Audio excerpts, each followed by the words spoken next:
Allu Arjun Pushpa 2 success తర్వాత తన కుటుంబంతో కలిసి జపాన్లో ఉన్నాడు.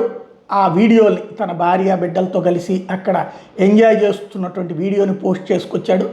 అదే సందర్భంలో నిన్న చిరంజీవి గారికి సంబంధించినటువంటి సినిమా ఏదైతే సంక్రాంతికి విడుదలై సూపర్ సక్సెస్ అయినటువంటి మనశంకర్ వరప్రసాద్ గారు 300 కోట్లు క్రాస్ చేసినటువంటి సందర్భంలో పక్కన చిరంజీవి గారు సంతోషం వ్యక్తం చేస్తే, మరోవైపున అల్లు అర్జున్ కూడా అభినందనలు తెలియజేశారు.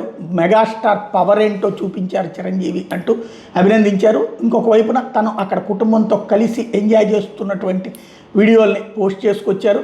కుటుంబం అంతా సంతోషంగా గడుపుతున్నారు అన్నటువంటి విషయాన్ని తన అభిమానులతో పంచుకున్నారు. ఇది కాస్త ఇప్పుడు బాగా వైరల్ అవుతోంది. అక్కడ షాపింగ్ మాల్స్లో షాపింగ్ చేయడం దగ్గర నుంచి రోడ్ల మీద, ఇప్పుడు ఇక్కడైతే కనుక అసలు అట్లా ప్రశాంతంగా తిరగలుగుతాడు, అక్కడ ఆదేశం కాబట్టి సరదాగా తిరగలుగుతున్నాడు అనమాట. అది ఇక్కడ ప్రొజెక్ట్ చేసుకొచ్చారు.